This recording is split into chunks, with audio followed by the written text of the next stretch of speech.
A proper princess. Princess Jasmine felt as though every day was like the one before. Her time was spent inside the palace or out in the royal gardens with her only friend Raja. Jasmine often wondered what life would be like beyond the palace walls.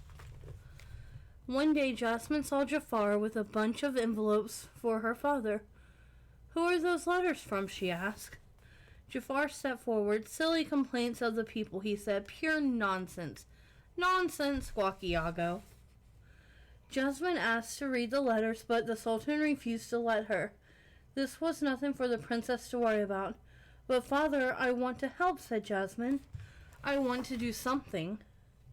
"Your job is to be a proper princess," he said, ushering her out into the gardens. "Just enjoy it," he smiled and headed back to work. Raja followed Jasmine as she paced. "A proper princess," she repeated. "A proper princess should have responsibilities." Raja tried to comfort her. First he nuzzled his head against her arm, but that didn't seem to help. Then Raja let out a growl, but Jasmine still didn't notice him.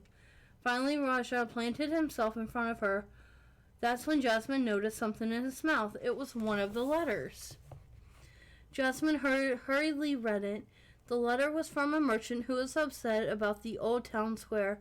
He said it's fallen apart. She had to find out more, but how? Jasmine would have to see over the palace wall. She tried and tried and tried, but it was a very high wall. She walked around searching for another way. "Raja, I have an idea," she said, unwrapping the long scarf from her shoulders. Jasmine tossed the scarf over a tree branch.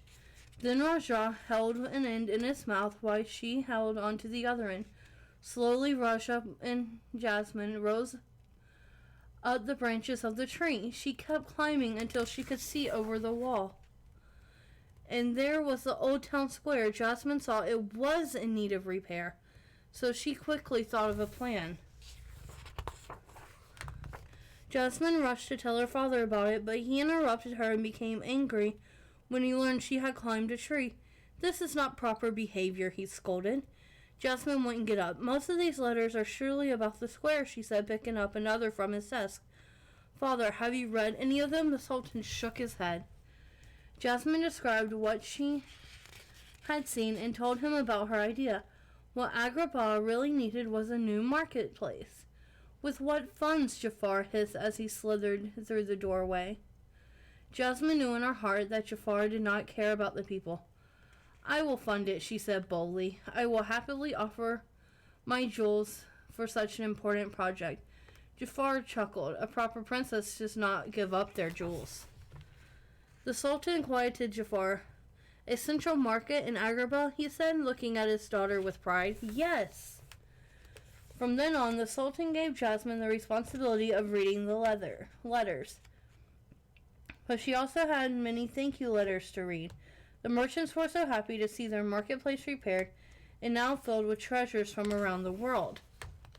Jasmine was happy to see it too. Climbing the tree to watch the marketplace in action always made her feel closer to her people, but most of all, she finally felt like a proper princess. Now, good night, everyone. Make sure your teeth and hair are brushed, you're in your jammies, and cuddled up with your plushie. Good night.